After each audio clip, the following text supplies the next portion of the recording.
Welcome to History Crossroads, where past meets present, and every story reveals a new path through time.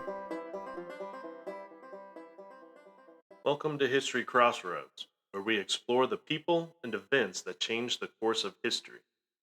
Today, we're stepping back to the early 20th century Brooklyn to tell the story of a man whose influence reached far beyond the city streets where he ruled. His name? Frankie Yale.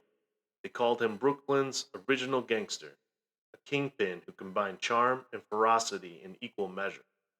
Yale wasn't just another mobster, he was a pioneer, a mentor to the infamous Al Capone, and a man who helped define the brutal code of American organized crime. Picture it: Brooklyn, New York, around the turn of the century. The streets are gritty, the tenements crowded, and life here is anything but easy.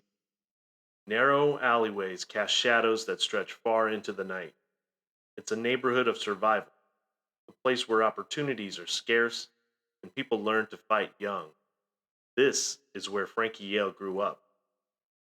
Yale was born Francesco Aioli in 1893 in a small Italian town called Longobucco. His family brought him to America hoping for a better life, but the Brooklyn streets held little promise, especially for immigrant families scraping by. Young Frankie's sharp eyes and sharper mind weren't satisfied with working the docks or a factory job. No, he saw another way to climb. By his teens, he was already running with local gangs, learning the tricks of street survival and the art of intimidation. In his early 20s, Frankie opened a bar, a rare achievement for someone his age. The Harvard Inn on Coney Island was no ordinary establishment. The walls were lined with dark wood, polished to a shine. Mirrors behind the bar reflected dim lights that cast a shadowy glow. It was a place where the underworld's secrets simmered, and where one could find both danger and opportunity.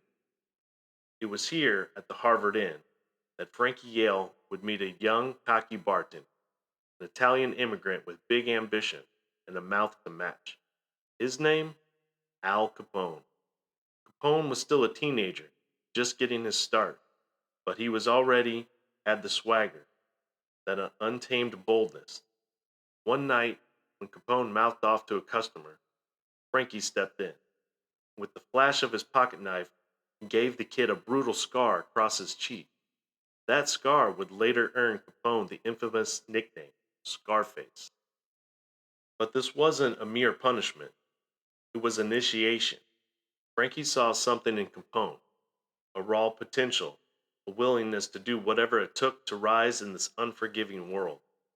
Frankie took him under his wing, teaching him the unspoken rules of the underworld: loyalty, control, violence when necessary, and restraint when it wasn't. Capone was an eager student, soaking up everything his mentor had to teach. Frankie was more than just a bar owner. As the years went on, he built a small empire in Brooklyn, controlled gambling dens, extorted protection money from local businesses, and ran a network of loyal men who enforced his word with an iron fist. He was Brooklyn's Beau Brummel, always dressed in a finely tailored suit, every detail immaculate. And in a world where power often looked messy, Frankie's polished exterior set him apart. And then came Prohibition. Prohibition changed everything. The streets of New York, already full of crime, became a battleground.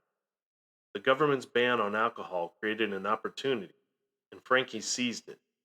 Imagine the scene: warehouses packed with barrels of whiskey, truckloads of champagne, all destined for the hidden speakeasies tucked behind false doors in Manhattan and Brooklyn. This was an era of secret clubs where jazz music and illegal booze mingled in dimly lit rooms filled with smoke and intrigue. And Frankie Yale? He was one of the men making it all happen. He moved liquor across the street like a conductor leading a symphony, each part of his operation timed to perfection. He had men at every port and station, and even some in the police force, ensuring his shipments made it through safely. It was a vast, complex empire, and Frankie was at the center of it all, his fingers on every pulse.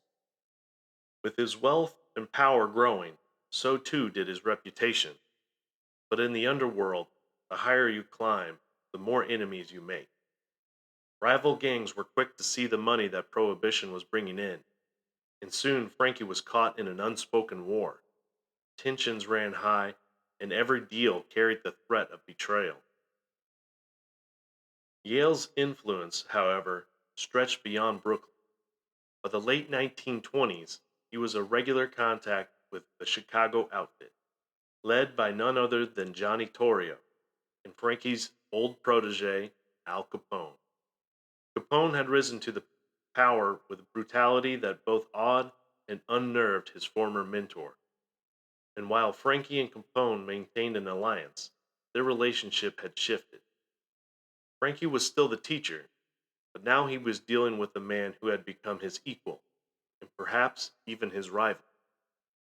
In 1927, whispers began to circulate through the underworld. Yale and Capone's partnership was showing cracks. Rumors hinted at betrayal, of broken loyalties, and competing ambitions. Frankie had provided muscle when Capone needed it, sending men to Chicago to help him in gang war. But Capone's empire was expanding, and he was increasingly willing to cut ties if they threatened his control. By this point, Capone wasn't just a protege, he was a potential threat. And then, on a hot summer day in July 1928, it happened. Frankie was in Brooklyn, driving his custom Cadillac through familiar streets, his hand resting casually on the wheel. He was in his element, untouchable in a city he controlled. But as he turned a corner, he noticed a car trailing him. It drew closer, and in that instant, Frankie understood.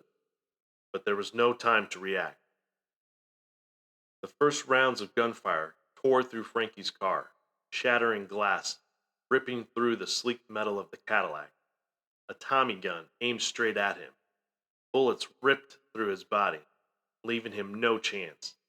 His hands, slick with blood, slipped from the wheel as his car swerved, crashed into the curb. For a moment, there was silence. The streets of Brooklyn seemed to hold their breath. People emerged from doorways, craning their necks to see the wreckage, the shattered glass, the broken frame of the Cadillac. Inside, Frankie Yale lay motionless. It was a death unlike any other in New York's underworld. Yale's murder marked one of the first uses of the Tommy gun in a mafia assassination, a deadly weapon that had become Capone's signature in Chicago. The message was clear. No one, not even a kingpin like Frankie Yale, was untouchable. In the days that followed, whispers filled the air. The underworld had lost one of its most influential figures, a man who had been both mentor and kingmaker. But the impact of his death would be felt far beyond Brooklyn. Frankie Yale's life and his violent end set a new standard for the power and brutality of organized crime. Frankie Yale's legacy lives on in the shadowed world he helped to shape.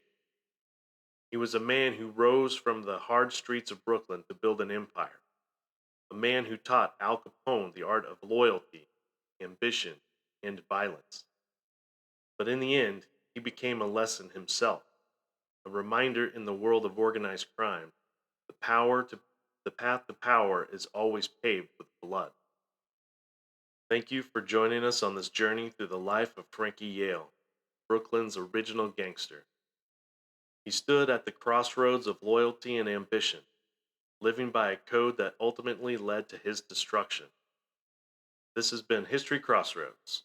If you enjoyed today's story, subscribe for more tales from history's shadows.